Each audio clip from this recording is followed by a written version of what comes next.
Everyone still looks uncomfortable. Perhaps they're all remembered that old saying, power corrupts.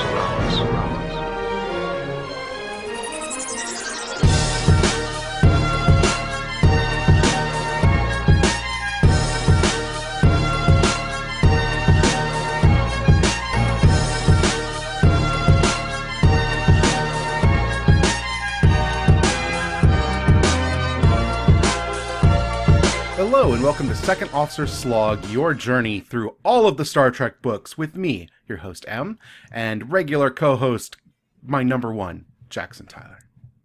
Hello. Not all of the Star Trek books. I would die. Look, we're going to do this until one of us dies, so it might as well be all the Star Trek books. Just us 60 years old, like, oh, hello, today we're going to talk about the third Voyager relaunch series. God. Books. The worst part is, in a world in which maybe after Discovery they just not do Star Trek again, we're just going to be playing around this fucking playground with Picard forever. The year is 2050 and books are still being released about, like, I guess original series books are still being released. Yeah, it just, like, Star Trek books just become fucking Marvel comics where nothing ever happens. Yeah, I mean, I know that things do happen. Like, this whole podcast started because we saw that crazy thing happens. But I guess Picard still has to command the Enterprise for the fucking rest of his life. Yep, no, he's going to live to be 700. We will see it out. Yep, that's us at the end of the world, reading fucking Star Trek books. Hello. Hi. We launched the website and everything. This is the first one recorded after all that happened. Oh, right. Yes, it is. Christ. A lot has happened since then. So if you don't know, I mean, you're listening to this, whatever. You can go to abnormalmapping.com/SOS. We have a website.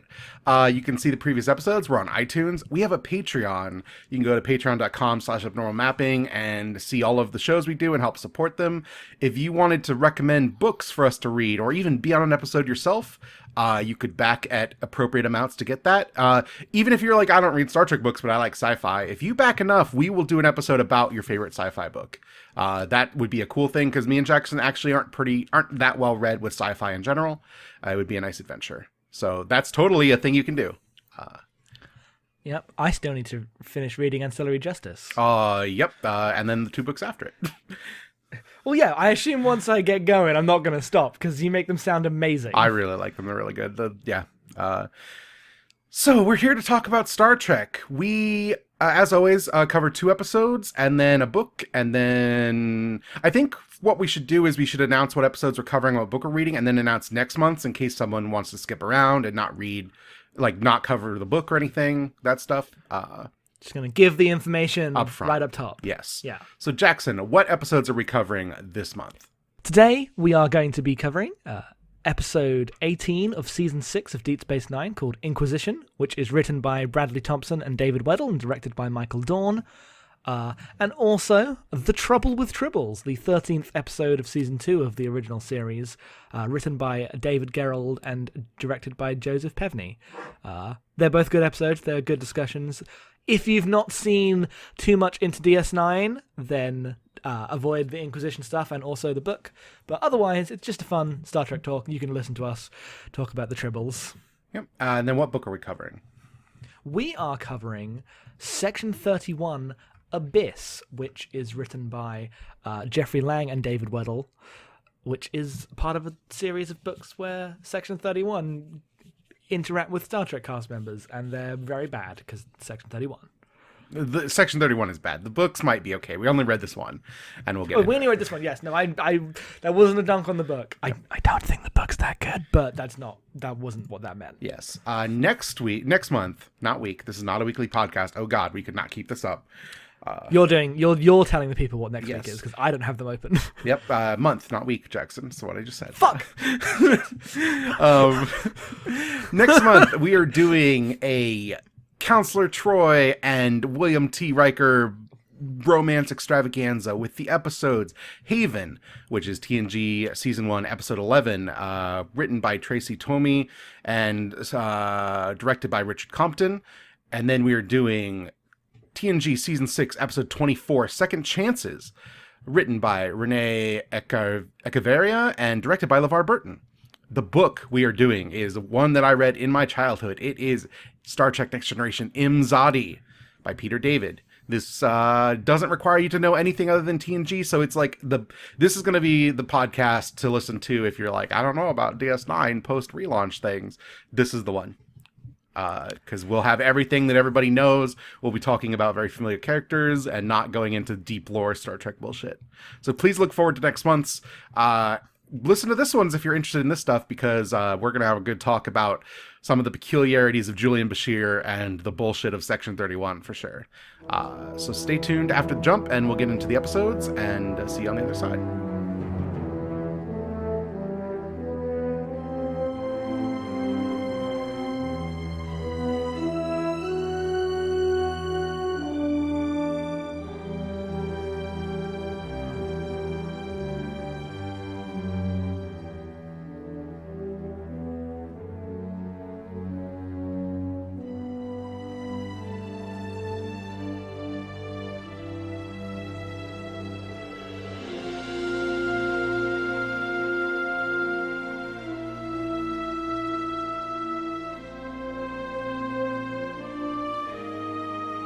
Our first episode is Inquisition, DS9, Season 6, Episode 18.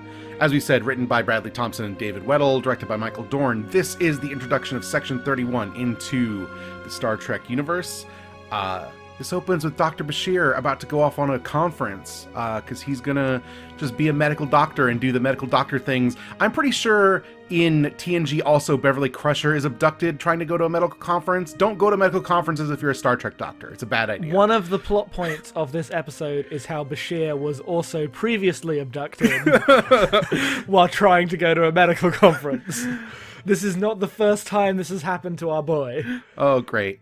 I mean, Troy was turned into a Romulan going to a medical conference once, so... I'm just imagining them all sitting around a table, like, sharing these stories. Like, I was turned into a Romulan. Does anyone actually show up at the conferences, or is everyone spirited away to secret missions every time they go to a conference? So these conferences are just deserted. The one doctor who shows up who wasn't important enough to be taken? I don't know. I have to imagine being in... Starfleet is just a very ridiculous thing. What is life like for the Starfleet officers who are not on TV shows and have regular lives? I don't know. Hard, probably, because everyone else just seems to go on crazy adventures, and you're just like charting a wormhole for like 3 years. They say that, but that they have to fill so much plot, which is. That idea is central to what happens in this episode. So what happens? Well, for starters, and hilariously, Chief O'Brien dislocated his shoulder kayaking. Memory Alpha was helpfully reminding me that this happened 2 other times, once in TNG and once in DS9. Maybe Chief O'Brien should stay the fuck off the holodeck if he's going to keep injuring himself like this. I mean, that is the running gag. Yeah, no, but he's like in his like 40s. He's clearly not taking care of himself. He should stop kayaking. Comina don't give a fuck. No, that's fair. That's fair. And that's like the last time he shows up in this episode, basically, until the very end. Yeah, just a walking, like, Chekhov's gun, I guess. Yep. So this is post-revelation that Bashir is genetically modified, right? Yeah, it has to be, because they talk about that a lot. And he wakes up to go to the conference only to find himself confronted by Department of Internal Affairs. I cannot speak today. The Department of Internal Affairs, which is here to investigate the idea that there is I can't think of all my DS9 words. It is early in the morning. There is a Dominion spy within the DS9 staff, and they think they're going to interview everyone, but it's quickly apparent that they're looking at Bashir specifically. Yes. Which leads to the first act being very ridiculous, like, comedy, as Bashir is kind of like put upon by these inconveniences. There's this great bit where he's like basically whistling in the lift as he walks into, like, and now you're all sent to quarters. Yep. And Sloan, who's the internal affairs director, is like, Don't worry, we've already notified the medical conference that you won't be attending. And he's like, oh, how considerate of you, thank you. Yep. So just good put upon Bashir. Yeah, and then they start interrogating everyone, and then like they interrogate Bashir the first time, and it's like 5 minutes of light questioning and send him back to his quarters, and Bashir's like, oh, that was very easy. And then he gets a call from O'Brien, and O'Brien's like, they've interrogated me for 4 hours, and it was mostly about you. And he's like, well, that's weird, they didn't ask me very many questions at all. And my favorite thing is Bashir's like general like go along to get along nature, like just immediately makes him the most susceptible to like being charmed into participating with bullshit. Yep. And it's like a thing that we'll get into, especially with the book, because the book leans into that even more. But Bashir's like tendencies to just try to keep his head down are clearly like a bad idea here, or he just ends up listening to them far longer than he should before putting his foot down. It's not a good situation for Bashir. No, in it's this episode. definitely not. I mean, they sent him Gok to eat for breakfast. Which is hilarious because there's another, I don't know if it's better or if it's worse, but I don't know. There's another version of the episode where they actually put in a cutaway shot of Worf receiving the scones because he's got like Worf's breakfast. Well, I mean, and there is no Worf's breakfast, as we'll find out as we get deeper in this episode, but yes. Yes, it's well. So that's the thing is that later on in this episode, it is revealed the whole thing is like a hologram simulation. Yep. Which is amazing as it's played as this huge surprise, and you're meant to watch this episode thinking, oh, what's happening? But if you've watched any like amount of Star Trek before, this has happened about 6 times. And so you instantly know. Yeah, specifically, if the episode doesn't have a B plot at all, and it's just the A plot, that means that probably everything's an illusion. Yep. If they don't cut away to any other part of like the ship, to any other characters like discussing the plot, it's not a real plot. Yeah. And that's pretty much universal. Yeah, that is actually a rule of Star Trek. Yeah, because they're not going to make fake B plots to just like not have them not exist anymore. Though that would probably, like, if they were making it today, they 100% would have like the things that like the fandom is like, oh, maybe these characters will go in this direction, and then they do it and then reveal the whole thing is like a fucking dream. Oh god, Star Trek being in the 90s is a fucking gift. Yep. But so as the episode goes on, we just have like increasing things like getting worse and worse. He's like walked through the promenade in irons, which is another huge sign of this isn't real. That they wouldn't actually have this be a thing that happened to Bashir. Yeah, no, it's really messed up. And then like Sisko's kind of working as his counsel for a fantastic scene of interrogation where he's like, did you do this? And then Sisko's like, that is a circular argument and you know it. So the thing that's really interesting, and all this is kind of moot because like the whole thing's a simulation, but like everyone in the Department of Internal Affairs is like, oh, we all lost a bunch of people in the battles with the Dominion and everything. And like these like wounded axe to grind Starfleet officers being like the backbone of the Department of Internal Affairs and later Section 31 is like really interesting to me. Like as I wish they could interact with the real Sisko, because Sisko was that person at the beginning of DS9. Like Sisko was like, didn't want to talk to Picard, was ready to quit Starfleet. He just wanted to like take it to the Borg and take it to the idea that people could not be the perfect officers they need to be. Like he would have been prime candidate to be Section 31. Yep. And it's not really touched upon, but I wish that this episode had the scope to like dig into that, because the one moment where they were like leading Bashir into jail and the guard is like, oh, I lost a bunch of people during the last battle, blah blah blah, and like I'm like, oh, that's just Sisko at the beginning of that show, because I watched the pilot not too long ago and I remember Sisko being just the most petulant, angry man, and not for like no reason, but it's interesting to see how far he's come by season 6. Yeah. And the thing we haven't mentioned is that the core, like, accusation that Bashir faces isn't that he's a Dominion spy. It's that he's I can't talk either. Yep. It's that he's a Dominion spy and doesn't know it. Like, the memories have been suppressed, so he literally doesn't believe he's a Dominion spy. So, like, the question is forced on him to, like, wait, is this a possible thing that I could just have never known about myself? Yeah, and specifically it's because his mind is so, like, rigid and complex due to his like genetic modifications that would make him more susceptible to that sort of stuff. Which leads to like this moment later on in the episode where he gets beamed out of his like jail cell before he's about to be taken away forever to the Dominion to like extract him to fucking Weyoon. To Weyoon, yeah, who's there, and he's like, hey, you're definitely a spy. That is definitely what you are. And like breaks down how it supposedly happened. And it's kind of a plausible thing because he's like, no, you don't believe in the Dominion. You just don't want people to die. So it would be a plausible thing, except Weyoon is the most smarmy, incompetent idiot in the entire world. Like, the fact that the Weyoon models are used as, like, the Weyoons are going to massage relations with our allies in this great war. Why would you ever pick someone who is so incompetent and clearly evil to be your voice for that stuff? Like, no wonder the founders lost the war if they rely on idiots like Weyoon. Weyoon is so good. Jeffrey Combs is amazing, but he is not trustworthy in anything. No, ever. The minute he opens his mouth, you're like, everything this man says is a lie. Like, he is just clearly the most shady man. He just comes in and is like, yes, this is going to be one of our more difficult sessions today, I can see. And then he's like, I don't believe you. And he's like, you said that every time, Julian. It's like, no, he hasn't. And then there's the moment where he's like, why would you both be trying to convince me of the same lie? Which is the big, like, gotcha, realize what's happened moment. And so everyone in the audience goes, oh, he's realized it's a hologram, because we all know, because we watched an episode of Star Trek. But then he thinks, no, Sloane's the traitor. It can't possibly be that this is a hologram. No, it's that Sloane is the traitor. There's an extra layer, and you have to have Miles come back and not be injured kayaking. And he realizes, this was not included in the simulation. Yeah, none of you are real. Machines off, yes. Yep. Benjamin Sisko would have listened to me when I complained about Sloane being a traitor. Which, to be fair, Sisko's seen some shit. Sisko would at least listen. Yeah. Sisko doesn't like Sloane. Yeah.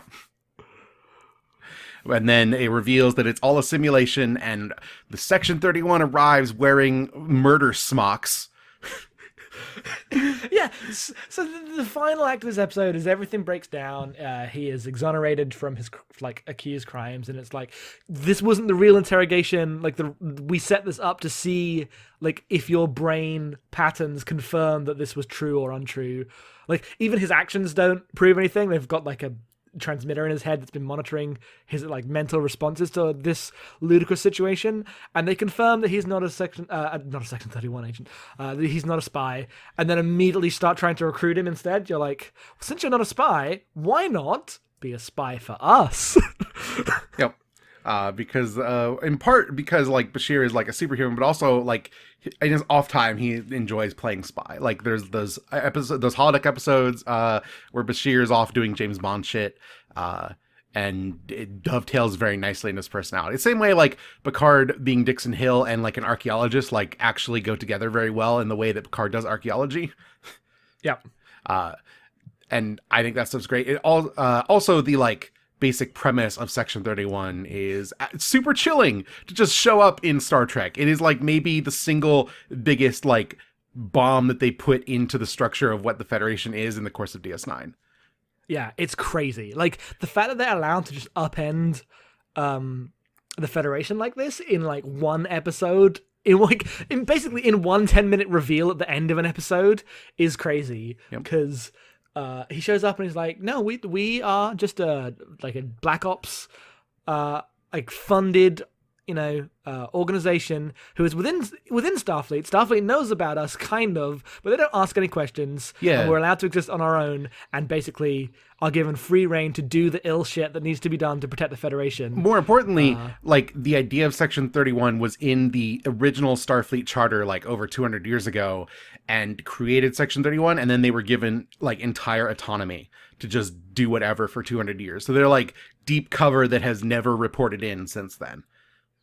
Yeah, and it's terrifying because they're just like monsters. Like, so this episode has two monologues in a row that are like trying to convince Bashir that this thing is actually good. And it's first Weyoon trying to convince him that being a Dominion spy is good just because the lives would be saved regardless of like who wins a war.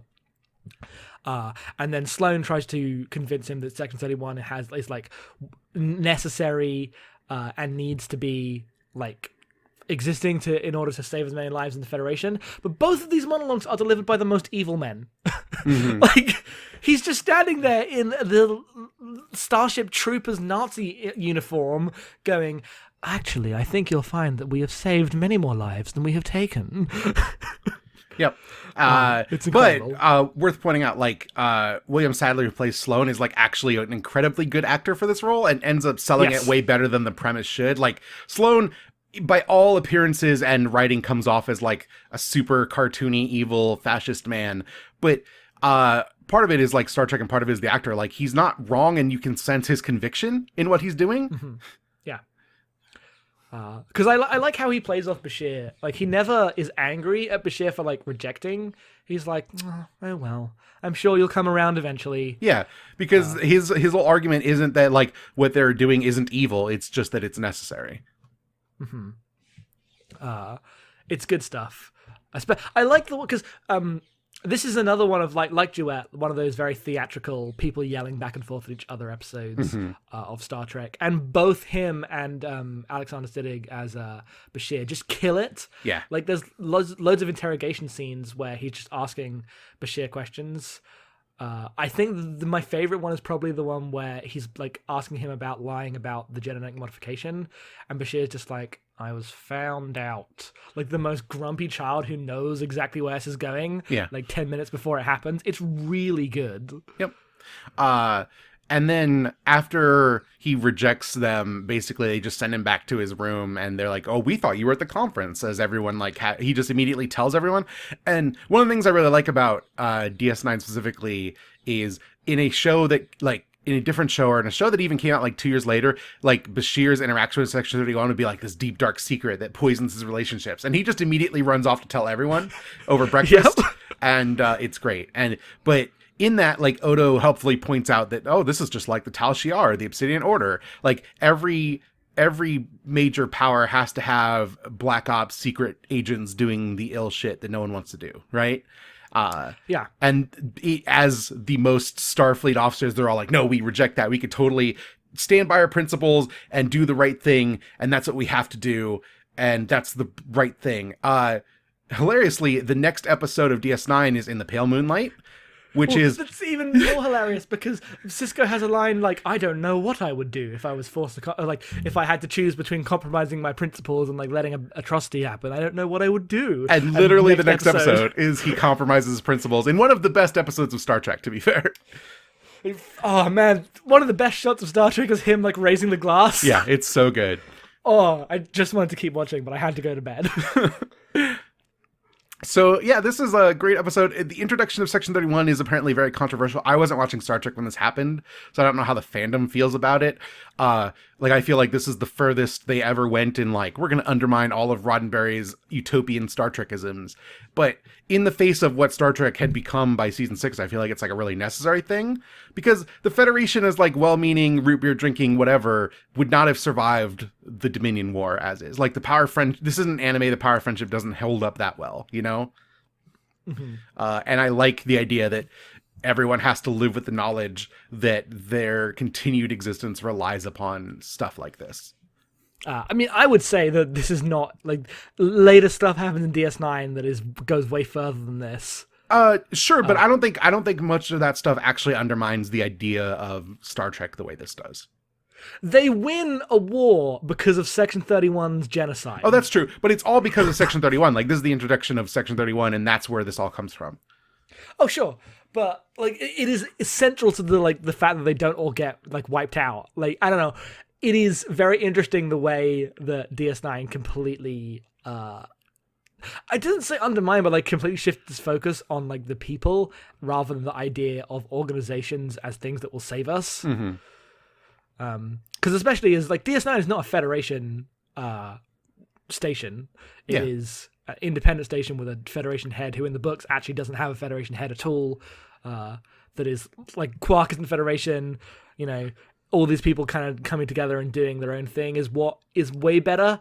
So I don't know. DS9 is a very good show. I like it a lot. I could talk about it for ages, but we've got more episodes to cover. One brief note. If you read the trivia and errata on this episode of Memory Alpha. Originally, the screenplay that was submitted for this episode is about Bashir just on a planet getting stuff done, and then he gets caught in this awful bureaucracy, and the whole episode is a comedy about the smartest man in the universe has to deal with the slowest paperwork stuck in the DMV forever. And that one, I would love that episode, but also the minute they gave that to Stephen Bear, he looked at it and he was like, nope, this is about spies, this is the right idea but the wrong tone, let's just make this about a weird Inquisition that Bashir is stuck in instead. And the idea that is the thing that you bring as your script note is the cartoon idea of what studio script notes are, but also actually turn into a great episode.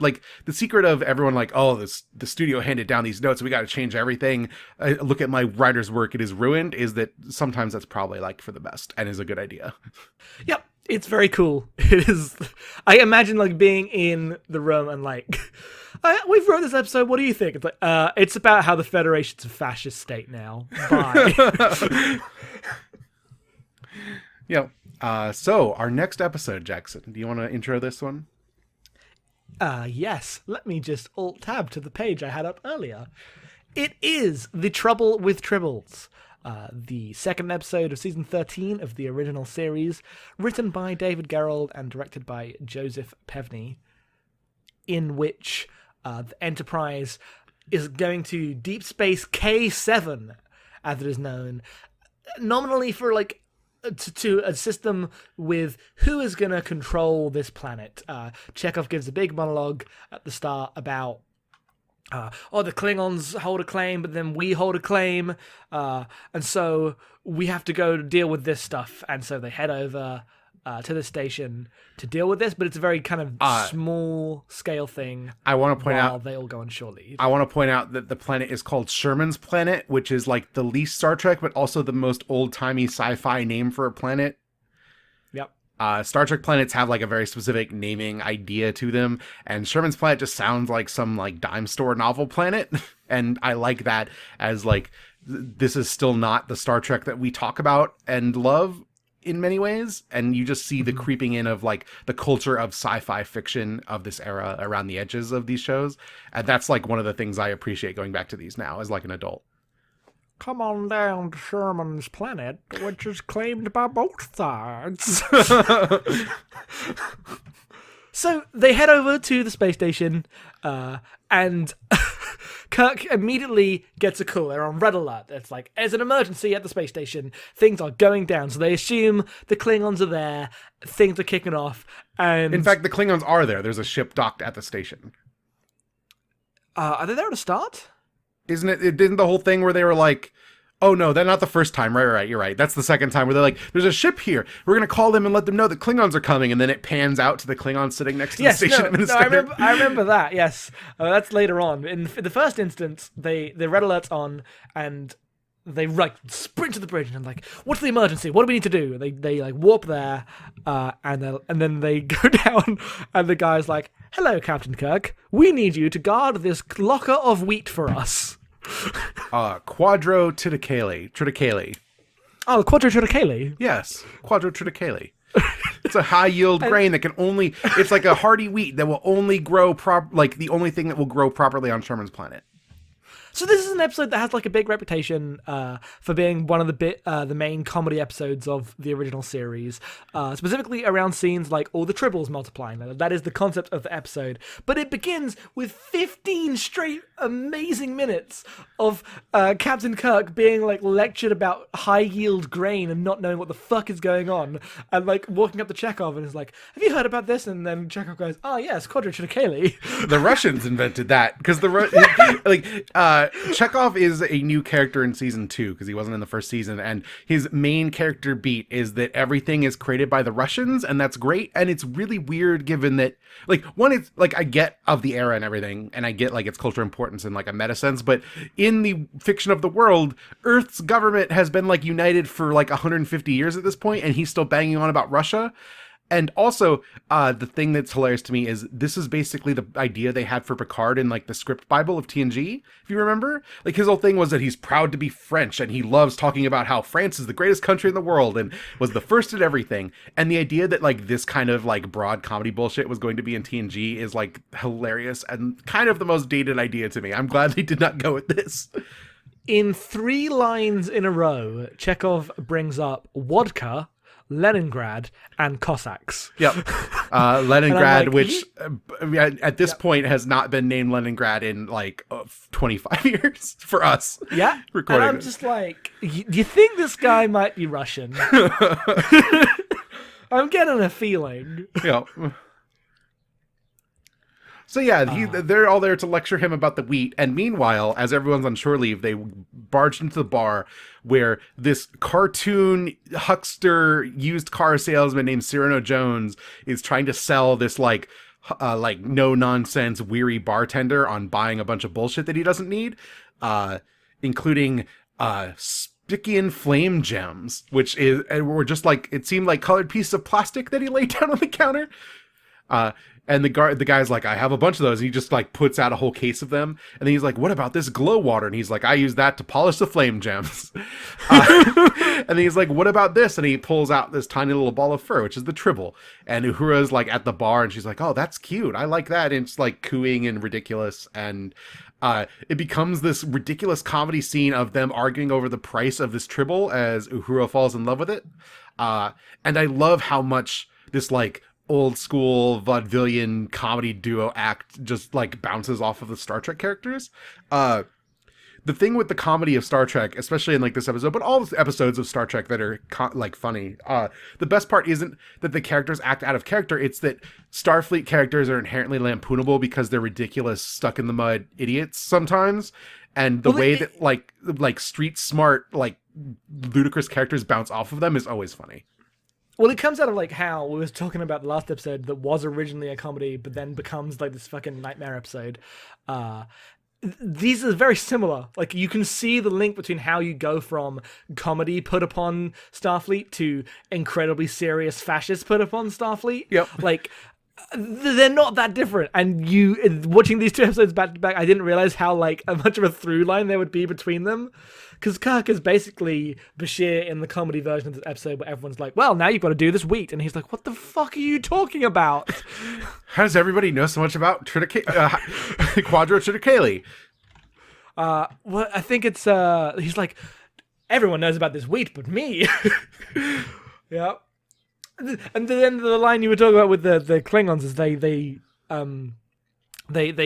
see another ship there and they go, heads up, the Klingon's going to be coming soon. And then they're just like, the view screen, which is normally always a static screen, but the view screen does like a camera pan and goes, I know, because the Klingons are standing in my office, and the Klingon like mugs the camera. Yep. And so we have ludicrous. We have the Klingon Captain Koloth, who is important because we will meet said Koloth again in DS9 someday. The same character played by the same actor, which is great. There's 3 Klingons that you meet again in DS9 as like proper Star Trek Klingons at that point. And we'll eventually try to cover all the episodes in which they appear, leading up to that episode, probably. Yes. But this is, so I'm not super well watched on TOS. Like I watched a bunch when I was younger and kind of never like went and did the completion run as like an adult. And so this is kind of my first interaction in probably 20 years with the original series Klingons, and they're awful. I hate them so much. They're so bad. These like mustache twirling, brown faced, fake like Spaniard sword buckling pirate idiot Klingons. I hate them. They're so bad with their ridiculous they basically look like space pirates. And I hate them. I hate like all of their weird like ethnic implications of they're all like swarthied up through makeup and facial hair. It's all bad. Yeah, like there's a lot of critique you can give about later Klingons and how like those deal kind of badly with race, and like remember that episode where Worf like teaches all the Klingons to be black. But also, like, that's an interesting episode about the idea of like generational racial awareness and like teaching people like heritage. Like, that's not a bad episode. It can be problematic and it's very dated, but the stuff that Star Trek tackles once they acknowledge that, oh yeah, our Klingons are kind of like racial analogs for black people, especially once like Worf Michael Dorn guided the hand of that as like a black man in America and like one of the two black men on the show. Like, Geordi doesn't get episodes about blackness, but Worf sure does. Which is like definitely problematic, and like my point was that you compare that to this, it is worlds apart. Yep. It's and crazy. They're just awful villains. Like, it reminds me of when the Ferengi were supposed to be the big villains of season 1 of TNG, and they're just like these, like, they basically dress the same for one, which is weird. Like, early Ferengis also had all that weird, like, pattern textured pants and shirts and nonsense. But like, this idea of like these gregarious evil villains seems to permeate early Star Trek, and I don't understand it at all. Yeah, it's very un-Star Trek, but very of like the sci-fi kind of genres. Just here's the wacky villain aliens. Like, this episode ends with a gag of all of the Tribbles being teleported to the Klingon ship before they warp off. That would like break down their engine, essentially. Basically, basically killing these Klingons is the implication of what it would do. They just get stranded in space. I mean, the assumption is that they would kill all the Tribbles anyway, because the thing with Tribbles and Klingons is that they're like blood-coated mortal enemies. Like, Tribbles only react negatively to Klingons, and Klingons seem to have like an instant disgust to Tribbles. Yeah, and I think in the DS9 episode that calls back to this episode, Worf mentions that Tribbles and Klingons like basically had like a war at some point, and Klingons eradicated most of the Tribbles in the galaxy. Good. Yeah, the Tribble Queen will remember this. Yep. So yeah, they have the Tribble problem, which is like the main plot of the episode, but literally everybody on Earth knows what the plot of Tribbles is, even if you've never seen it or don't watch Star Trek. They get these cute things, the cute things multiply like rabbits, but like more so, and then eventually everything is overrun with these cute things that they don't know what to do with. That's it. Yep, it's just basically an excuse to have Kirk walk onto the bridge and have the bridge just fucking covered in Beanie Babies. Yep. Like, my favorite thing is when they start just carrying them in giant buckets around. They're like, oh, there's so many of these. Or the ridiculous scene where they go to get food in the like commissary, and Kirk pulls out the tray and there's just like a Tribble sticking out of his glass, and his plate is covered in Tribbles, and he's like, this is my chicken sandwich and coffee. Yep. It's really good. It's goofy. It's good stuff. But the Tribbles dovetail into the Klingon plot, where like the Klingons are here, and they're like, oh, the Klingons are going to try to start something, and Klingons like, we're not going to try to start anything except for like the brawl that they start with Scotty in the bar, which is great because they get in this fist fight because the Klingons show up and start insulting the Federation and the Enterprise and blah blah blah, and then Kirk like takes them all in for a debriefing, and he's like, I can't believe Chekhov threw the first punch, and Chekhov's like, I didn't do it, sir. And then Scotty's like, reluctantly, I did it. And then he runs down what happened, and Kirk's like, oh, you were just defending my honor. And he's like, no, sir, I never would have gotten a fight over something so silly as that. And it's like, what happened then? They called the Enterprise a garbage scow. And Kirk's just like the most put upon parent of these children. And it's weird because we were talking a couple weeks ago, and it's not really worth linking, so I'm not gonna do it, but there was this article about how like modern culture gets Kirk wrong in how Kirk is portrayed as like the Zap Brannigans of the world. And I kind of roll my eyes at some of it because I think it went a little too far in like forgetting that people don't actually talk much about Kirk. They mostly just talk about the parodies at this point. But it is a good illustration here that like Kirk actually isn't that different than what we think of as like Picard as like the disapproving father of everyone on the ship. He's just the most put-upon dad of Star Trek, except for the fact that he has Spock, who basically serves as either his, like, conscience or just best Twitter friend who shits on him all the time. Yeah. Like, he's like your cool sardonic friend. Yeah, Spock doesn't go anywhere. Like, it is not a thing I see in modern television of the idea of a character who is always just following you around. No. Like, if there's a scene with Kirk in it, Spock is there. So the actual archetype exists in like specifically like romantic comedies. Spock is the sassy gay friend of the forthright protagonist. Yes. Fuck. He 100% is. Yeah, no. Like, he comes in and then gives, like, a 10-minute monologue about the, like, uses of quadrilaterally in order to show up Kirk for knowing nothing. Yeah, but then every time, like, something serious happens, Spock's always there to arch an eyebrow and say something ridiculous to, like, undermine everybody else's authority. There's so many times where just the gag is just Kirk and Spock look at each other. That's the whole gag. Yep. It's really good. Yeah. And yeah, they literally are inseparable. Like, they're just always just the two of them walking into a situation and dealing with it. But Spock never seems like it's clear it's what he wants to do. He loves Kirk. They're always gonna like go around together, but he's never like excited. He's always just kind of put upon by Kirk, who is put upon by the situation. Like it's this dual. Like they're both kind of trapped in this shitty job, being dads of the ship in the same way. It's good. And the episode basically climaxes with this. Agatha Christie ridiculous theatrical everyone gets in one room and we examine a culprit and we find the culprit. Specifically before that, we need to point out maybe the most like memorable scene of this show, which is they realize that if the Tribbles multiply this rapidly, if they were in the station, they would get into the grain. The quadrilaterally is in danger, and they go to examine the bins, and a bunch of the Tribbles got into it and multiplied a bunch, but a lot of them are dying because the grain has been poisoned, and there's like a weird Klingon plot, and they have to figure out who did it. But it also involves Kirk opening the door, and a literal mountain of Tribbles falls on him, and then slowly, like, two stagehands in the back of the set started pitching Tribbles out of the chute every couple seconds. So Kirk's I think you mean Bashir and Miles. It's not Bashir and Miles, it's Jadzia and Cisco. Oh, Jadzia, I forget which ones are in which subplots. But yes. But like, just as he's delivering this like 10-minute monologue that's like actually about like plot stuff and is vaguely important, like every 30 seconds a Tribble just falls down and hits him in the head with a little squeak. It's so good.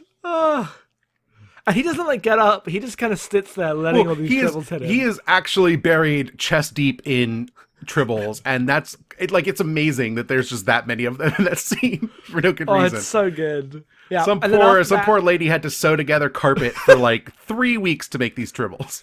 Oh God, yeah. No, the money is on the screen. Yep. And then after that, there's the get everyone in a room scene, and they're like, "Oh, is it Cyrano? Is he the bad guy?" And he's like, "No, it couldn't be him." And then they slowly, like, the Klingons becoming, like, repellent to Tribble suddenly becomes very plot important as he walks over to a guy and the Tribble reacts and he's like, oh, this man is secretly a Klingon! Yep. And the idea that could be a plot in Star Trek is fucking mental! I mean, I guess. I mean, there's that episode where Troy is just a Romulan for no good reason. And it's bad. Like, the concept is bad. Whenever they do that, it's bad. And in this, it's like he's just kind of, slightly more, like, darker skinned. And that's it. That's all they do. And it's like, 60s. 60s. Worth pointing out that Cyrano's punishment for bringing Tribbles on board and ruining everybody's day is to either go to a prison colony for 20 years for infesting them with a harmful species, or to pick up every Tribble on the station, which Spock estimates will take 17.9 years because there are over 1 million Tribbles. And that's just played as like a comedy beat, and he just goes picking them up. Yep. And that's. And like, the best thing about that is how he's the one being punished for this, and these Tribbles are going to be here ostensibly forever, which kind of shuts the station down, but the storekeeper bartender is still there, buried under Tribble. Yep. So they're both just trapped in this Tribble picking up hell for 19 years. It's ridiculous. And then all of the Enterprise's Tribbles, as we mentioned earlier, get beamed on board the Klingon ship, where they will supposedly cause the death of all the Klingons. I don't know. Everyone on the bridge basically has a big laugh as it cuts to credits. Yeah, they just still go, is basically how this ends. The one other point I want to notice is the point where Kirk goes, these Tribbles are taking everything from us and with nothing in return. And then Uhura, with full sincerity, turns to him and goes, they do give us something in return, Captain. They give us love. Good. Good, I'm glad. My one last note about this episode is because everyone's on shore leave, Kirk wears his wraparound uniform the entire episode. What is that? Is that his, like, just casual uniform? Yes, that's like his casual uniform, but it's like the most, like, dated, sexy loungewear idea of, like, he looks cool because he's wearing this uniform that, like, is plunging neckline and, like, it's very tight and it's ridiculous. Like, the wraparound uniform is, like, to me, the iconic Kirk look from this show because it is so goofy. Yeah, it's nonsense. Yeah, I don't understand how anyone thought this was ever cool to wear. Different times. I mean, look, times did not change that much. They gave Picard that stupid, like, velvet jacket for, like, 3 seasons of TNG. That's not even close to the same thing. That is not on the same level. But you know that they got it because they're like, man, this is going to make Picard look cool. And it doesn't. It does not. I'm looking at the Picard jacket. The only jacket is the one that does look cool. The one where it's like the uniform, but yeah, but the jacket, it's not cool. It is not cool. Wait, you're anti the jacket? I am anti the jacket. I think the jacket's hilarious, but it's clearly made of a different material. It's like fuzzier, especially like if you watch the Blu-ray versions, like it looks like a cartoon. And then like early on, the jacket had like leather. The black part was like leather and even looked dumber. Like it's just like, oh, we need to give Picard something distinct because otherwise he just looks like everyone else, and we can't have that. And the answer is this awful velour jacket. I hate it. I hate it so much. It looks way better in this picture with the leather from like Darmok, where it actually looks deliberately like an outdoors jacket. I get the idea, but I think the jacket is always bad.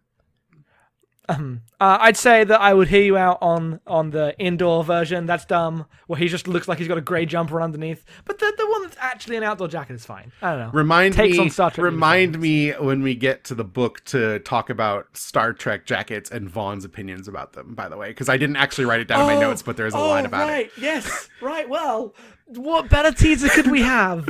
You know.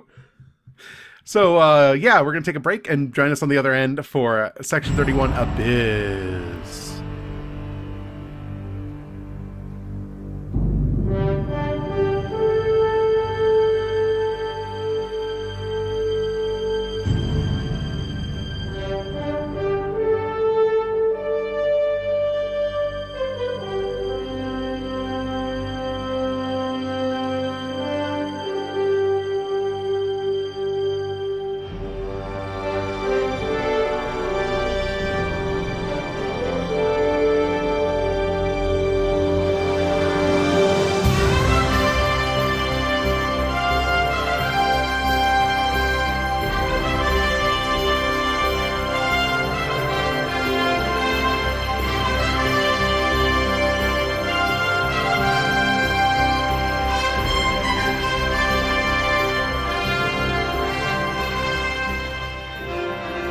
Our book this month is Section 31 Abyss. I just have to say it like that because it's called Abyss. The book is called Abyss. It is by Jeffrey Lang and David Weddle. Section 31 Abyss. Yes. Abyss. This is the third of the Section 31 series, which eventually we might read all of. I don't know. It is the continuation of where things are. This came out in 2001. It is a book. It is a book, that's for sure. I am going to run down where we are at if you did not listen to the last 2 episodes. Right now, the DS9 station is in a state because they jettisoned their power core and need a new one to function, and are going to get one in the course of this book. Kira is in control of the station. Her second in command is Vaughn. Elias Vaughn? That's his first name, right? Elias Vaughn, yes. Yes, Elias Vaughn is like a 100-year-old Federation guy who's done it all and secretly been in all, like his finger's been in every pie, and he's basically big boss Star Trek character. I love him a lot. An important scene, just if you didn't listen to the last episode, is he takes on the job at DS9 because he's like, if you don't let me do this, I will quit. And you can't let me quit because I know too much. And you can't fire me because I know too much. And they're like, well, we can't control him. He knows too much. Yes. Ro Laren is chief of security on the station. Ezri and Bashir are in a relationship. Ezri is dealing with being a joined Trill and slowly coming into her own powers. There is a Jem'Hadar who has been sent by Odo to like be on the station as like a liaison and like to learn what the solids are like, what actual people function as. That's not part of the Dominion. And Tyranitar is like a 23. Is he 23? Do you 22. remember? Okay, he's 22-year-old Jem'Hadar, which is like a billion years in Jem'Hadar years. Yep. He doesn't need Ketracel White. He like has a personality, like it's stunted, but it's a growing one for sure, and a curiosity. Jake Sisko is lost in the wormhole as he went to go and try to talk to his father, and basically the wormhole happened and he's been lost, but nobody knows that it happened because he lied to everyone. And what else has happened? Kira's been excommunicated from the Bajoran faith for revealing the plot of the last two the books, which is not worth summarizing, other than she did it and crossed the Vedics, and then they kicked her out of the church, and now everyone acts really weird around her. Quark is still on the station and is in love with Rolaren. I think that's everything. Yes, that is everything. A lot happens in those first books that like sets up an interesting new status quo. I'm actually really pleased about how different the status quo is from DS9. Yep. They did a lot.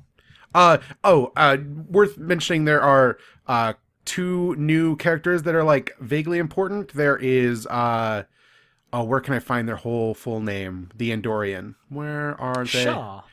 Yeah, I know it's Shar, but they have a Tirith Shar Chthane is of Andorian. Yes. And do you remember the name? Oh, Prin Tenme.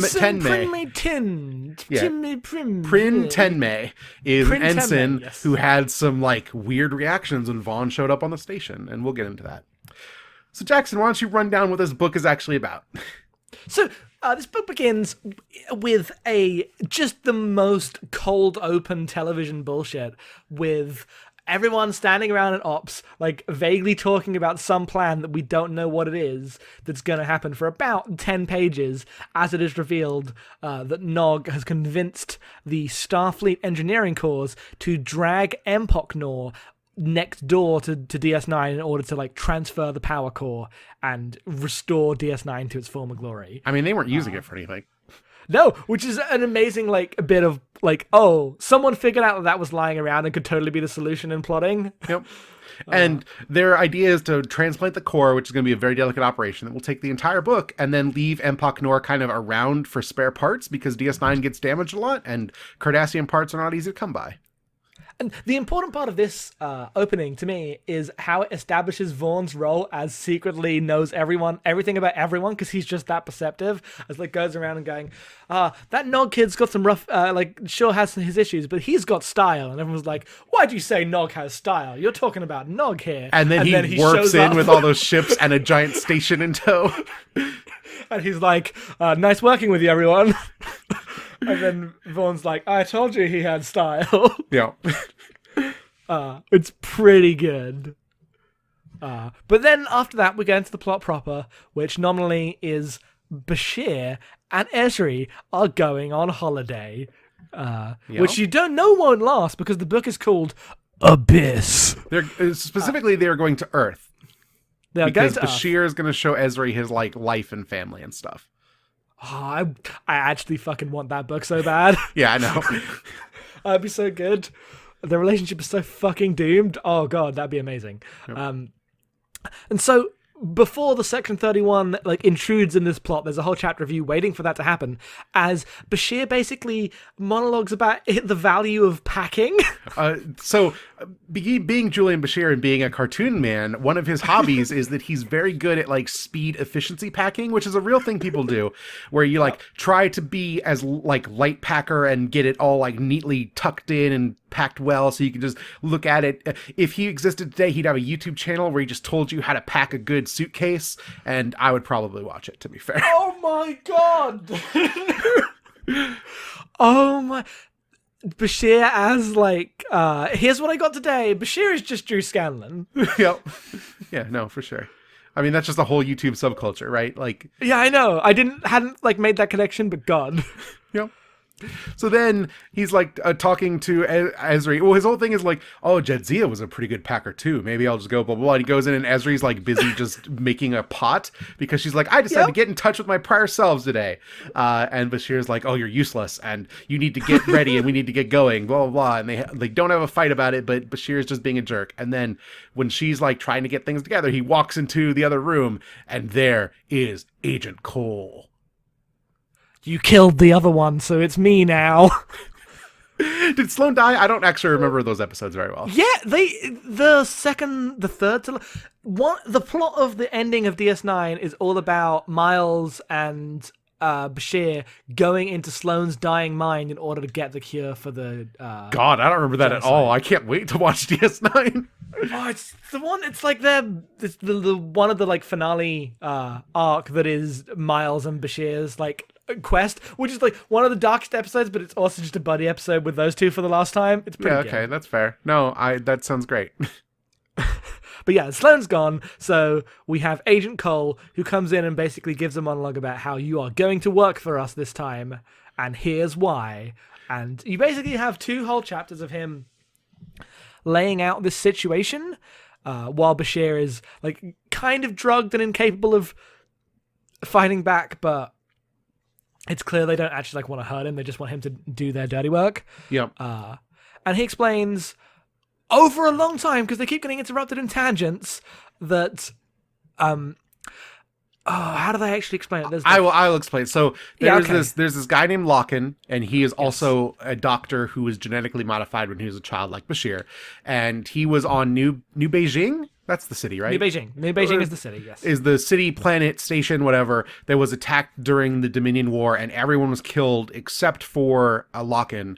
And Section 31 recruited Locken then to be an agent because they knew that they could use his grief to let him, like, to make him agree to, like, use his inconsiderable talents in ways that people who are augmented don't use their talents because they're all, like, afraid of being discovered. And they had him go on a mission with a bunch of groups to go into the Badlands to, he's sent there first by Section 31, right? That's the thing. Yes. Okay, so he's sent to go on this planet in the Badlands where they discovered an abandoned Gem Hadar hatching facility that was, like, about to be, like, spooled up as the war was ending, and they basically just left it almost completed. And he goes with Section 31, but when he's there, he goes rogue, and he kills all the other Section 31 agents, supposedly, and he has now set himself up as, like, a sovereign territory, where he's going to use the Gem Hadar for nefarious purposes, and they don't know what, but they need Bashir to go and stop him, because Bashir is the only person who can get close to him as another augment person who could understand what he's going through and try to, like, get under his, like, considerable, like, you know, powers of perception to, like, would ferret out every spy. But Bashir is the obvious one because he won't even pretend to be a spy, but he'll still be a spy because he's Julian Bashir. Yep. And so he leaves and he's like, you're totally going to do this for us. You can't say no because that's who you are. You're Julian Bashir. And then he immediately goes to Kira and goes, I can't say no, I'm Julian Bashir, I need to do this now. And she's like, we wouldn't want you to say no anyway, we can just do this and then we can take him down by doing this mission very well and we'll get the dirt all we need to take him down. Well, no, because I'll get to that later, but first they like gather a team, so they decide that the mission is going to be Bashir, Ro, because she knows the Badlands, because she was a Maquis. And the planet the planet they're going to was a site that they were going to put a Maquis base and then decided not to because it's that remote and that hard to get to. It's that dangerous. It's that real. Yep. And they're also taking Tyranitar because he's a fucking Gem Hadar and can shoot anyone to death. Yep. And then Ezri's like, excuse me, I definitely need to go too, so that there's a plot in this book. Yep. So Ezri comes along too, and then Vaughn, before they leave, goes up to Bashir and goes, I know what you're thinking. You're thinking you're going to get the dirt on Section 31 during this mission. You're thinking you're going to expose them once and for all and take them down. And I'm here to tell you, don't even try it. And then Bashir leaves going, why would he say that? Is he a Section 31 agent? Which, no. Come on, Bashir. Thought you were clever. Yeah. And then they go off on their mission and just head into the Badlands. Yep. Once there, they discover a derelict Romulan ship that's like a new prototype ship that, like, everyone's like, oh, this was... Or Tyranitar knows what it is because Tyranitar had all this, like, knowledge the Dominion had on all this stuff, and he was like, this was only used to ferret, like, spies around Romulan territory, and they never used it in Federation territory.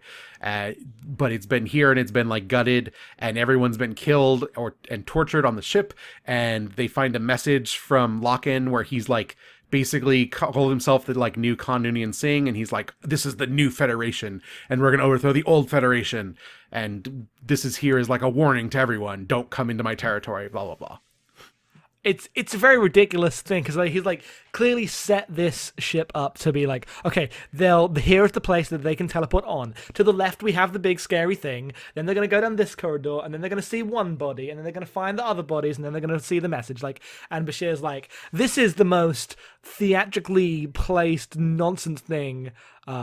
We have to destroy it. No one can know about this Romulan ship, and no one can know that we do it. So they basically do Section 31's Black Ops dirty work and overload the engine core so that it looks like it just blew up in its own accident, and there's no trace of them or it. Yep. I want to circle around just a second because I forgot I have some notes from the book. One of the like little character touches that I like made especially the first part of this book really good is when they're all discussing what to do. There's this moment where Kira is just like watching everyone talk through the plan, and she notes that this like free exchange of information where like everyone asks questions and everyone gives really straight answers is like a uniquely Starfleet thing to do. And she's like, it's really weird seeing all these people communicate. Even Ro, who's like another Bajoran, talks like Starfleet. And it's one of my recurring favorite things in DS9 where the aliens sit down and talk about how weird the Federation is sometimes. And I like the idea that one of the Federation's like quote unquote powers is they're just very good communicators. And by being forthright and asking clear questions, that's like their ability to problem solve as like a whole nation's not the right word, but as like a whole group of people. I like that this is like very clearly someone who is into Star Trek who wrote this, because it basically says the Federation's greatest power is the meeting room scene, which is true. Yeah, no, it's totally true. It's one of my favorite things about Star Trek. Like, no other TV shows does that, but is the defining part of Star Trek is that when anything happens, it's like, right, meeting room. Everyone tell me what your deal is, and we're going to work this out. Yep. So then, while they're on their way to this planet after they blow up the Romulan ship, they have some downtime where they can talk, and it's two things are revealed that are important. One, Ro Laren has a thing called a fractal knife, which is apparently very illegal and very dangerous, and we don't really know what it does other than it's cool as shit. And also, Ro Laren reveals that Captain Picard wears very distinctive cologne. And if on the Enterprise, you could always tell when Captain Picard did enter a room because of the way he smells, and also that he's a wine snob, but we knew that. We knew that. But I cannot tell you how upset I am at the idea that Picard smells. That's Picard coming. I think that's Picard. Look, they all live on a ship that like has to generate and recycle air. They're all Starfleet officers who wear uniforms and take sonic showers, blah, blah, blah. Nobody smells like anything. Like, the Star Trek ships are definitely very, very sterile smelling. I imagine DS9 smells a lot. I imagine the Enterprise smells of nothing. Yeah. Like an utter distinct lack of smells unless you go into everyone's room where there's like 17 flowers for no good reason. Like everyone is really into potted plants. Maybe that's why, because the air is so stale and or like not stale but sterile, and everyone's like, I need some smells. My room's just gonna be full of plants. It's like it's like if you're in that kind of like office building that is so air conditioned that you don't feel anything basically. Yeah. But that was your whole life. Yeah. that is what the Enterprise is. Yeah, you're just gonna be on the ship for 20 years. But also with this single wafting smell of one captain, which you can smell from miles away, because there's no other smell on the ship. I hate it so much. You just stand there and you can always tell where Picard is, because no matter where you are, the smell carries. And then he's going to tell you how much your taste in wine sucks. I mean, that's true. Yeah, no, that's fair. That's very Picard. The third piece of information that Ro has to drop on us is that Odo, in his time, created like a database of dirt on literally everyone. Well, she tells us, not the people in the ship. This is just the internal no one else knows about this, because she's a security officer, so she like hacks into all his files and is like, all right, what's the stuff that I'm going to have as a security officer? And one of the things is just dirt on everyone that she's never going to use, but just has to presumably be used in a later book, maybe or maybe not. And apparently it is like dirt that is like so bad that she like she's like, man, I can't believe Odo didn't use this during the war, but I'm glad he didn't. Yeah. Well, no, because she's like, I know it's dirt that would be super bad, but like it's all very personally specific badness. Yeah. It's not like dirt that could overthrow any kind of military action, but it's dirt sure, that but like she implies that it would actually cause like affect good change if like not good change, but a decent amount of change if it was used properly. So I'm excited for whatever row security book comes up to like deal with that stuff later. And also, I want to just tell you right now that the book ends before she's able to stab a single person with the fractal knife. It's a real bummer. She mostly just uses phasers. I was like, oh, fractal knife. There's got to be this book is going to have so much stupid action that I'm not going to like. At least give me someone getting completely owned by this fractal knife. No, it won't. But anyway, they get to the planet and they're like, okay, we need to make our infiltration to this planet. We have to make a plan. And then within 5 seconds, they are blown to bits. Yeah. Yep. Because they're just in a runabout. It's fucking useless. Yep. And when they take the runabout, they mention that runabouts have like a very like low return of like survivability on DS9. It's like, oh, take this one, bring it back in one piece. We always burn through runabouts, and this is a good one. Yep.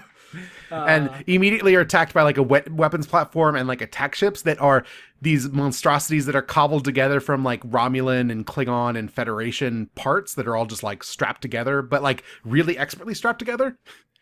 Mm-hmm. And then they crash, and they're able to beam Ro and Tyranitar down to the planet. But then Bashir and Ezri the transporter blows before they can do that. And so they have to do this controlled descent where they crash, and the ship's like intact, but they are like thrown unconscious and are captured by Locken's forces, which are all the Jem'Hadar that he has started to breed. The convenient teleporter bug of we need an A and B plot. Yep. So then the rest of the book mostly follows Ro's adventures on the ground and Bashir and Ezri's adventures inside the base. Yep. And nothing happens. Nothing happens at all. So Ro and Tyranitar, Ro mentions that when we discovered that Ro has been keeping secret from everyone that while she was there with the Maquis, they met the Ingavi, which are a bunch of like arboreal monkey people who also crash landed on that planet like years and years ago and just like live there. And basically like they met them as the Maquis and they like Ro, and then they'll put up with Tyranitar even though they're clearly terrified of him because Locken's forces are decimating them and killing off everyone. And there's like this horrible scene where they like take her to a grove where like Locken had like children nailed to trees, and there's just like piles of child skeletons on the ground, and it's needlessly like edgelordy bullshit tragedy to make the plot move along, because Locken, meanwhile, is just being like the most gregarious James Bond villain to Bashir and Ezri, like, oh, I will cook you dinner, and it's the most delicious dinner you've ever had because I have special powers of cooking, and I've solved cloning, and I've solved cryo freezing, and I've solved all these things because I'm busy using all of my mind, which you, Julian, will not do because you're too busy being afraid of being yourself. And Ezri constantly takes every opportunity to undermine them, even though she knows the mission is to go there to try to curry his favor. And the first thing she does is open her mouth and start undermining all of that because she's the fucking worst in this book. I do not like Ezri in this book. And so you said when you read this book that there was some Julian Ezri stuff that was maybe going to be like contentious about how we fall on their characters. So I know you really like Ezri. I just assumed that you would be like on Ezri's side in the plot stuff. No, I of this just book. think she's written like garbage. Okay, good. I'm glad that's the case. She wouldn't do this. Like, it's not that I think that her actions are good. It's that I don't buy that she'd be this stupid. Like, this is a character who has literally like done a mission on the show where she chases like that like CSI episode where she's got that gun. Yep. She's not an idiot. She's not going to go up to a James Bond villain and go, how could you lie to me, Bashir? You are saying his things are good. And then he basically goes, like, I'm on a fucking mission here. Well, Christ. They do have the, like, chapter and a half where the thing that the plot beat happens where Bashir's, like, trying to, like, curry this guy's favor, but maybe he actually started to believe him, and maybe that he actually will side with him. And then Ezri's like, oh no, maybe he actually has gone too far and I'll never get him back. And then that's clearly not the case, but not before every character thought that thing. And Bashir's like, no, I did have my doubts. And Ezri's like, I know I doubted you. How could this ever happen? Even though it's Star Trek, we clearly know everyone is a good guy here. Come on. It's amazing because there's like a scene, the first like tour of the base ends and they go around everything and Ezri's like talking the entire time and basically stopping him and Bashir from having any meaningful interaction, so she doesn't have to find out whether Bashir will say yes or no. And they finally ask the question, like, are you going to work with me, yes or no? And Ezri's like, if you say no, you are dead to me forever. And then he's oh no, if you don't say no, you're dead to me forever. And he says yes. And then she basically hysterically runs away back to the... Like, what is this? This is not what Ezri does. And then they go on for another whole chapter as she, like, doesn't talk to him in the prison cell. And he's like, you have to understand, I'm only trying to prevent loss of life here. And she's like, how dare you do this to me, Julian? What? And I'm, like, getting mad about it because this is bullshit. I like Ezri a lot, and this is it's dumb.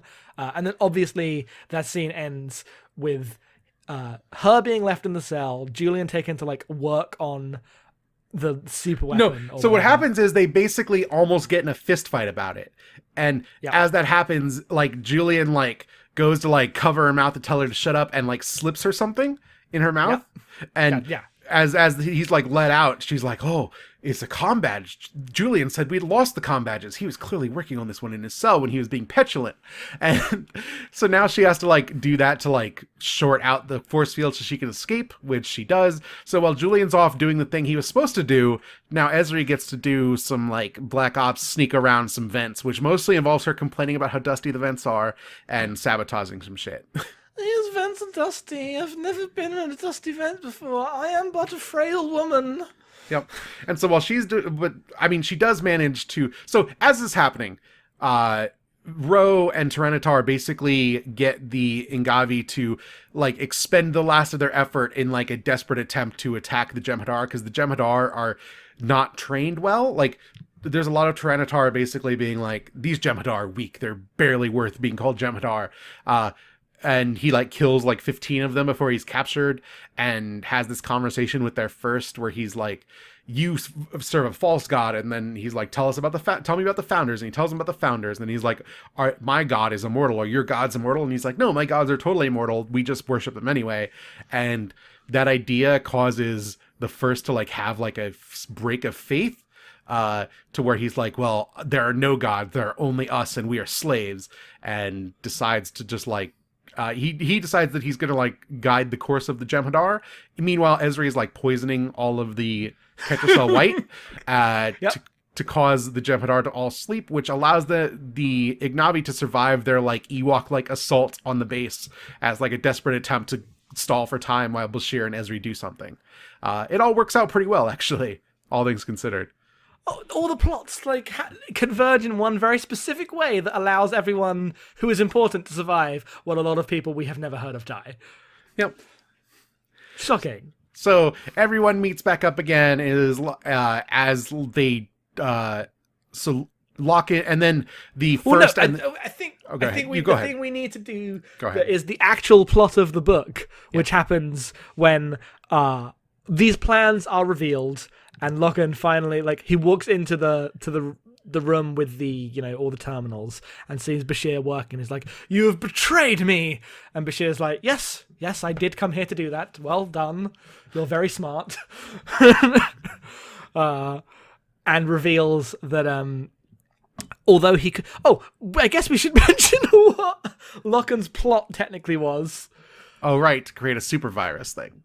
To create a this is how inconsequential this bullshit is. It's to create, like, a super virus that he's going to launch onto Romulus, which doesn't look like a super virus. It looks like a conventional Federation attack. So the Romulus will go to war with the Federation while the virus, like, slowly incubates across the population, and then when it becomes active, everyone is just going to die, which leaves the wreck of the galaxy for him and the other Enhanced to reveal themselves as the true leaders of all. And so Bashir's like, no, you're insane. And I've blown up your orbital station. And he's like, I couldn't change the missile path, but I could crash your station. The thing that is interesting to me is we are literally, like, 3 years off from the entire geopolitics of this section of the galaxy changing as Romulus fucking blows up. I think that happens in the books for a long while. Oh, sure. But eventually, like, the idea that Romulans are still the bad guys is, like, weird to me because I'm still kind of in, like, the post universe mindset where like the inciting events of Star Trek '09 happened and Romulus is dead, and I'm like, oh right, Romulus is still here. I forgot. I keep forgetting that we're actually still like pre-Nemesis, where the Romulans were also taken down a notch as their entire Senate was vaporized. Man, the Romulans just get completely destroyed for the inciting incidents of terrible fucking movies, don't they? Yes, they do. Oh, yeah. I don't know when in the book. I assume Romulus will. No, because all the stuff happens. All right, I'm working this out now, but we've got a long way to go of books before the Romulan stuff will happen. Okay. It does happen. I know it does happen. It does happen, but like all the big Destiny stuff, that is one of the big arcs of crossovers. That's all pre-09. Like a lot of this happens in these books are like from the mid-2000s before Star Trek was released. Oh, right. Yeah, that's fair. So we've got a long way to go to that. But as he's like revealing the plans. The thing that I wanted to point out in that, though, is the decimation of the Romulans actually doesn't plunge the galaxy into war in the way that he predicted. Like, that's just not how these things work. I feel like the secret, and part of the reason that like the show is not going to be in this quadrant of the galaxy when the new show comes out is that this quadrant of the galaxy is pretty settled. Like, it's going to take, like, it would take a lot to rock the boat at this point. Yeah. And I don't think this one guy's Bond plan is going to do it. Yep. Like, the Dominion War is a thing because it's the Dominion War. Like, and it's this other force coming onto the galaxy as an inciting event. The end result of the Dominion War is only to bolster the like resolve of like the union of the races of the Alpha and Beta quadrants. Yeah, and like the big events of the books we've got oncoming are like a big Borg war. So it's all external things happening because like the Klingons aren't going to suddenly go to war with everyone again. That would be dumb. I think that's I mean, that's what happens in Star Trek Online is after I know Romulus that's what happens in Star Trek Online. Yes. Okay. I do know that. Yeah. But I'm not saying but it's dumb as an idea. Yeah, that's fair. But anyway, the actual twist that happens in this is he reveals that you have been used by Section 31 all along. Why did you think this was your idea? They let New Beijing happen so you would do this, and they could like piggyback off your efforts in order to bolster the Federation's power. You have been controlled all along, and here's the proof. That guy is the guy who I saw. That's Officer Cole. That's Agent Cole. Cole was like his like medical administrator on New Beijing, which caused Lock-in. Like, he's the one who recruited Lock-in as like the only survivors, and this is why he joined Section 31, and this is this idea of creating an army of Jem'Hadar and augments and cloning and everything that he developed. Because he fixed cloning, I think I mentioned that, and was making clones of himself to try to achieve immortality, was all part of Section 31's plan to like steal all this technology that he wouldn't have made for them otherwise. Yeah, they're like, you wouldn't have given this to them. You had to be like convinced that this was your idea and you were the like hero. But they're never gonna they are keeping tabs on you, and they're never gonna let you get away with this. It is not too late. You can redeem yourself. You can join me, and we can take on Section 31 together. And he goes, "No, actually, I think I'll just die. Thanks." Well, what happens is that he runs afoul of the Jem'Hadar, who have now decided that they don't need any gods, and they will no gods, no kings, only Jem'Hadar. And, and they, like, he basically is like, I'm your god, you must listen to me, and they fucking shoot him until he vaporizes. And they, like, keep shooting till, like, everything, like, the wall behind him is blackened with chars and, And then, because they're all going through Ketracyle white withdrawal, because Ezri poisoned it, they all, like, just go into a rage frenzy and start murdering each other as everyone escapes. Yep. It's a strange end. It's a strange ending to a book. And as they're escaping, Section 31 has showed up to clean up the pieces, which means killing everyone involved. And they would have shot down the runabout, except they had mysterious orders not to, because they're going to use Julian again in the future. Of course they are. And so everyone escapes on the runabout as Section 31's like basically like walking through the forest with flamethrowers, leveling everything. I didn't take it that they had mysterious orders not to. I took that more just Cole saying he can go. He'll be. Oh, sure. Again. But like basically they would have destroyed him unless they had a specific reason not to. Yeah. And Cole's like, no, we are going to use him again. The thing I like about Section 31 is it never portrays them as like having these mysterious. Oh no, they don't have like mysterious masters. It's like it's just Cole. It's just like CIA agents that have been undercover too long that they just go like native, but in like a CIA ass way. Mm-hmm. Yeah, no, that's Oh god, that'd be so terrible if there was actually like a secret fucking Section 31 headquarters that was giving everyone orders. Oh, do not make the Star Trek Patriots, please. I know Second 31 are an Enterprise. Maybe they'll do that. I don't know. That'd be weird. And so they escape. Section 31 gets all the technology, and Ro Laren is super distraught because all the Ignavi are probably going to be murdered as a matter of course. Before we get to the resolution, let's talk about the cutbacks to DS9 that happen in the course of that book that we all skipped. Yeah. Meanwhile, thousands of miles away, there are two very small subplots. One of which is Kira just adjusting to being attainted, I think is the word, which means she's not allowed to wear her earring. She's been completely excommunicated from the Bajoran faith, which to her is I had too much faith for them. They couldn't handle all my faith, which is actually true. She had faith of the heart. Fuck off. And she goes and has this chat to one of those low-level security officers who she's known for ages as just a face who works under her but hasn't really talked to, and then it's oh, you're married to this girl who I also know is someone on the station, but I'd never connected you to because we're not close.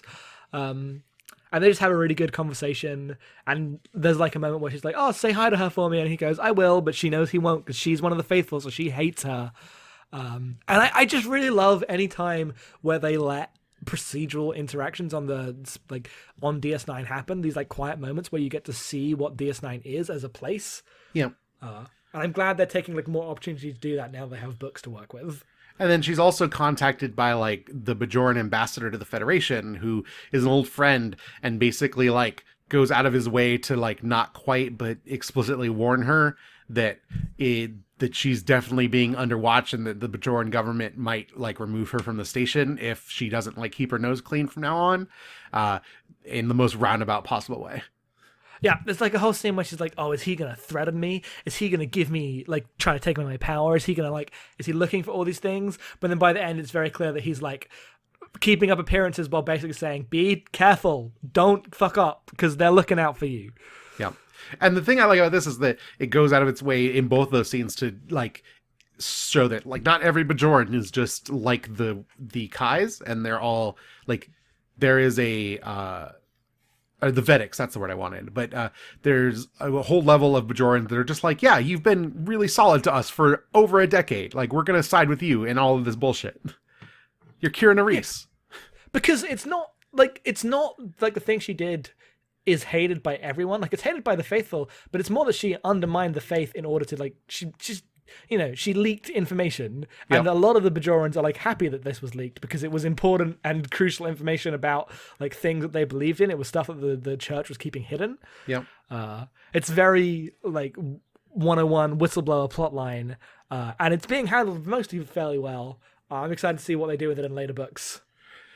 Meanwhile, on the bridge somewhere in the station, Vaughn and Prin Tenmei have an interaction where she basically is super rude to him, and then when he has a conversation in private, he's why don't we just have dinner? And she's let me get this straight. I will listen to your orders. I will work with you. Do you have the actual... I'll accept the reality that you're my CO on the ship and the first officer of the station. I respect and honor your rank, and I'll follow your orders without question. I'll even carry on the pretense and mixed company that I can stomach being in the same room with you. But beyond that, you can go to hell, sir. And then storms out. And Sarah's italicized. And then Vaughn says, I'll take that as a no. Yeah, it's pretty good. And then there's a scene where he's in Quark's bar just drinking and being mopey. Oh, right. And Quark's sidling up to him. He's I'm gonna get in good with this the new second officer, and he notices that she's looking out over the promenade at Prin, and he's oh, you got your eye on that one. She's a little young and kind of standoffish. I don't think you got a shot. And he's Quark, please stop talking. And Quark's all, I could set you up with the holosuite. We've got plenty of programs that'll keep you warm at night. And he's continuing. Quark just drop it, just stop talking.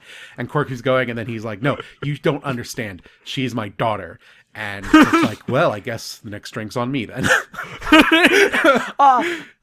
No one responds to like sticking their foot in it as well as Quark does. Yeah, no. Because he fucks up so much, but he always just immediately pivots, just immediately. It's so good. It's like, well, I guess that's just, there's more business to do.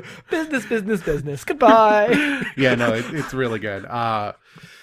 So that's kind of Vaughn's plot. We know what happens there now, I guess. That there's no other resolution to that, so that'll just be waiting for another book, I guess. I assume it's just don't have Big Boss as your dad. Like I imagine there's no like actual. But sure. But when in the next book, when like I think Vaughn takes control of the Defiant as they go into the wormhole, I'm pretty sure she's going to be on that ship. Why wouldn't she be? Right? Like she has to be for the plot. She has to be.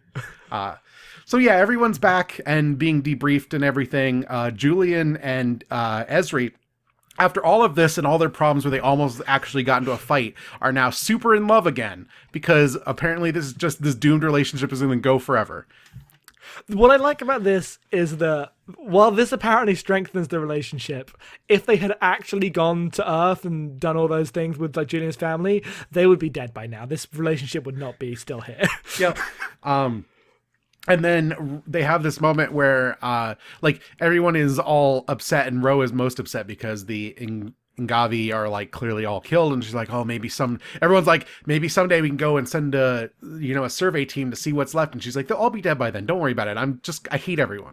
And then there's this debriefing where Bashir meets Vaughn, and it's on the, like, derelict Empok Nor, where like there's just enough atmosphere to keep the air in, and it's slowly getting colder as they like drug it out to space so they could have like a conversation with nobody listening in, because Vaughn is fucking cool. And then like in that, Vaughn talks about, he's like, I've got this bomber jacket that was the finest jacket Starfleet ever created, and I held on to it because it's the best thing to ever come out of the quartermaster's office.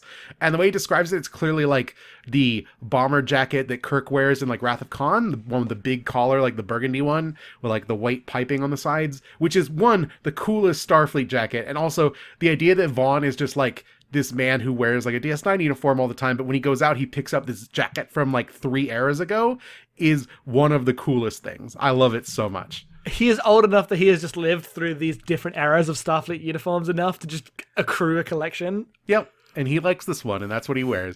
So Bashir meets him, and then Vaughn's like, he's basically like tipping his hand that, oh, like everything's under control. We've got it taken care of. Section 31 probably won't bother you right now. And then he's like, what about the Ingavi? And then he points out to like the window, and outside the window a ship decloaks, and it is the giant hollow ship from Star Trek Insurrection that was used to like transport the colonists under cover of night where they wouldn't think they were being moved, because that plot is basically that same as that plot where Wesley helps those like space Native Americans. Right, yes, that is the same. Fucking damn it. But in this time they use a big or that time with Worf's brother where they had to move everyone and make the holographic caves to make sure the people were moved to a different planet, because Star Trek just uses the same plot 6 times. Anyway, that hollow ship was confiscated by Vaughn after the events of Star Trek Insurrection, because all of the Star Trek, the events of that movie were secretly a Section 31 op that was pinned on the evil villain of that movie, who was like an evil admiral or whatever. And Vaughn has been fighting a war against Section 31 for like a century, and he will never stop. And he will use those talents that he has and the skills to help people like Bashir and like Rolaren, and all the Ingavi are on that ship, and they're going to be moved to a different planet they're going to be moved back to their original planet where they crash landed from. And Rose off telling them. And he turns to Bashir and he goes, find something to believe in and find it for yourself. Because they can't take it to Section 31 right now, but someday they will fight the good fight for the whole good of the Federation. They just have to do it under cover of darkness and in secret, but they'll work Which together. is great. Because, like, at the beginning of the book, and Bashir's like, maybe he is Section 31, and then he comes up to him like, oh, could you have been, like, did you know what they were going to do? And he's like, yeah, because I'm not an idiot, but I'm not Section 31, I just have a brain. Yep. You child. Yep. You can't beat Section 31 with one op. And then he's like, also check out my sweet hollow ship. Yeah. Good night, roll credits. Yeah. Oh, there's one actual more plot point that we forgot. What is it? Cassidy Yates. Oh, right. The like actual arc plot of this season of DS9 books that will continue well over our first year of doing this. Sends a call to Joseph Sisko on Earth. Joseph Sisko is very sad and tired and old now that he's lost his son, which is a bummer. But she's here to call about what's going on and to just check up on Jake, who should have been at Earth like 2 weeks ago. And there's the scene like, oh, how's Jake doing? And then Joseph's like, I thought he was with you. And then Cassie's like, well, I thought he was with you. And then the plot of Home Alone happens, except he's in a wormhole.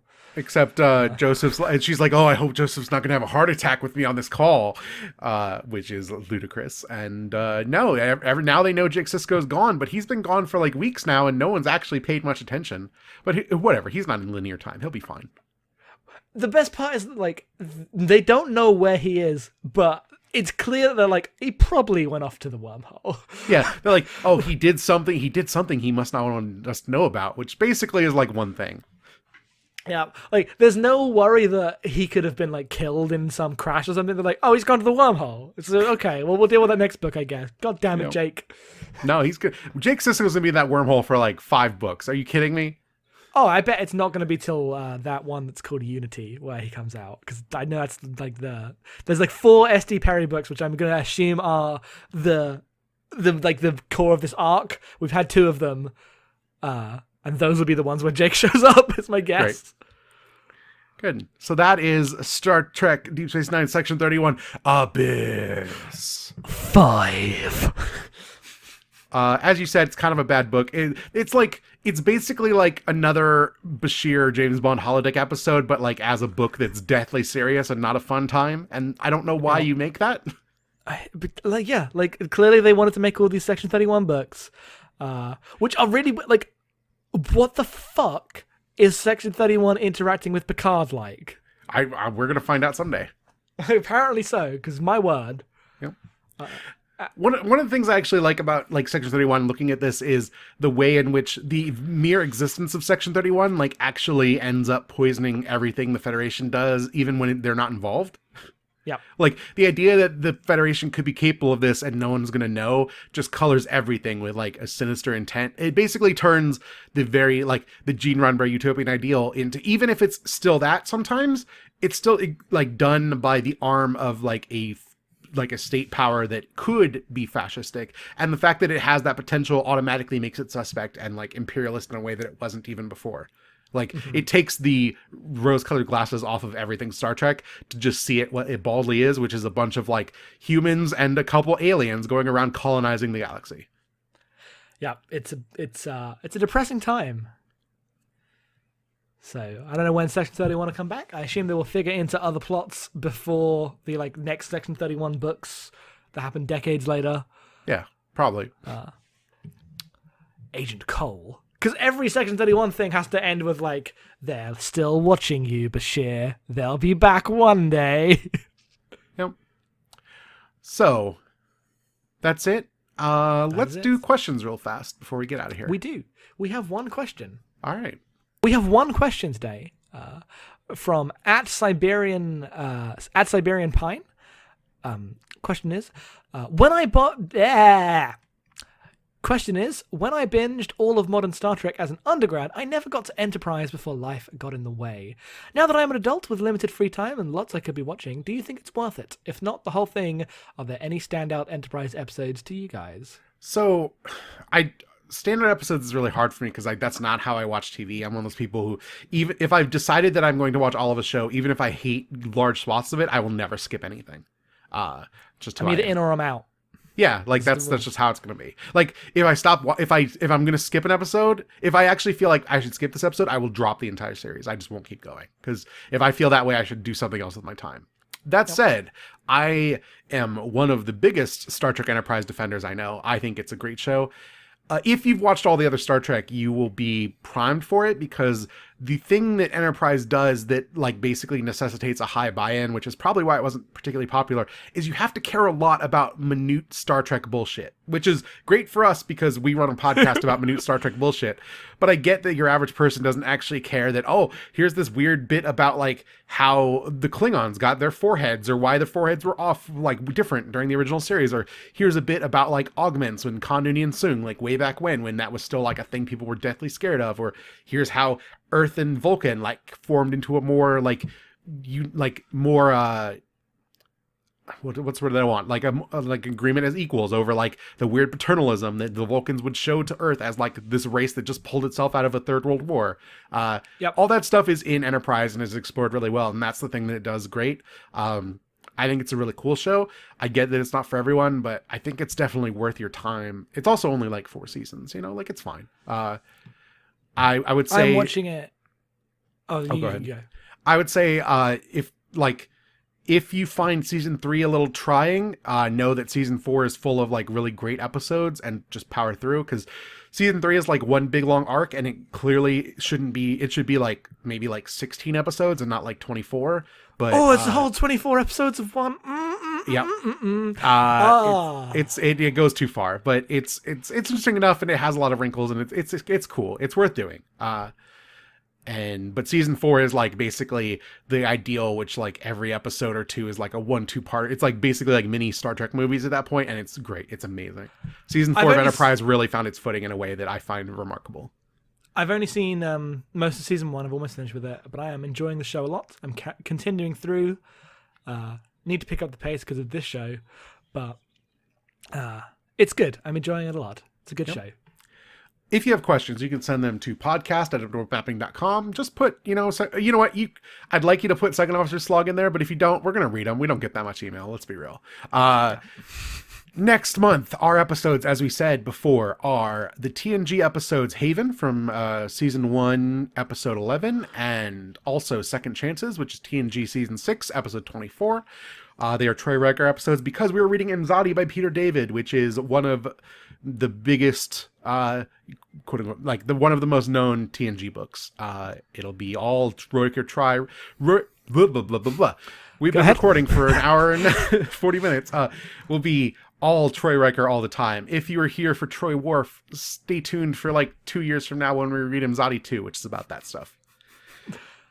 I am always here for Troy Worf. Fuck no. the TNG movies. They are not canon. I mean, they are canon because Worf actually went and had like a really great relationship outside of like. Look, if you get Troy Worf, you don't get Worf Jadzia, and like I'll take that. Now, Worf Jadzia is much better than Troy Worf, but also Troy Worf is so good. but like, can you imagine if we got Troy Worf but only in the movies? Like, fuck that. I don't want any of that. Yeah, but we also have to sit through like the scenes where she's like Riker has shaved and they're like making out, and they're all old and it's hell. Yep. Instead, we get Picard calling Worf a coward to his face. We're not going to talk about it. We're out of here. Please enjoy Star Trek. We'll be back next month with more Star Trek. That's all. Were you any other man, I would kill you where you stand.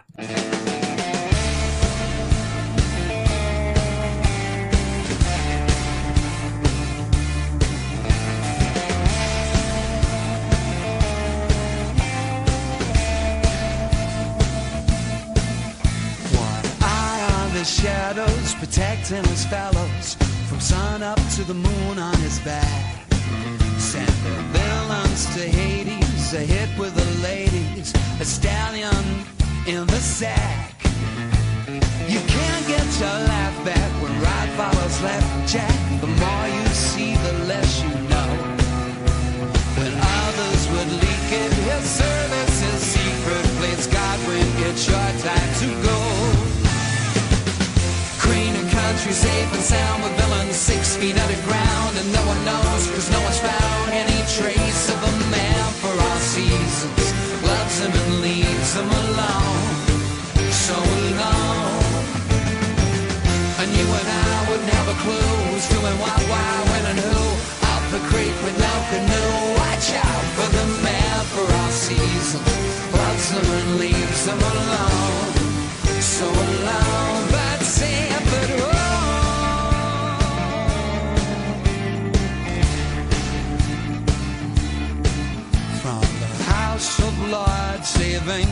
traffic brides, commoners and landed gentry. His word is bond, whether brunette or blind. Baby, it's so elementary. For the men never near stop your life with one stare. See the film, you'll know how it goes. But this ain't no fiction, just check the diction. Quid pro quo, a pro's pro. Hey, fellas, don't be jealous.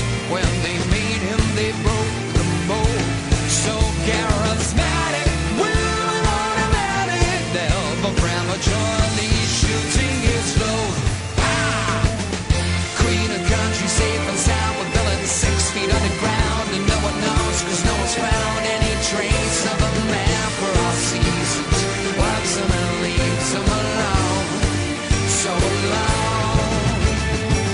And you and I wouldn't have a clue who's doing what, why, when, and who. Up a creek with no canoe. Watch out for the man for all seasons. Loves him and leaves him alone, so alone, but safe at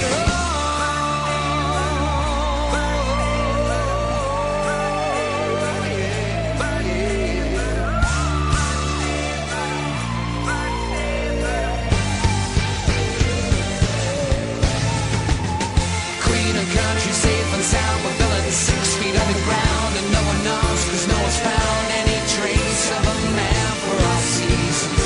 Loves him and leaves him alone, so alone. And you and I wouldn't have a clue who's doing what, why, when, and who. Up a creek with no canoe. Watch out for the man for all seasons.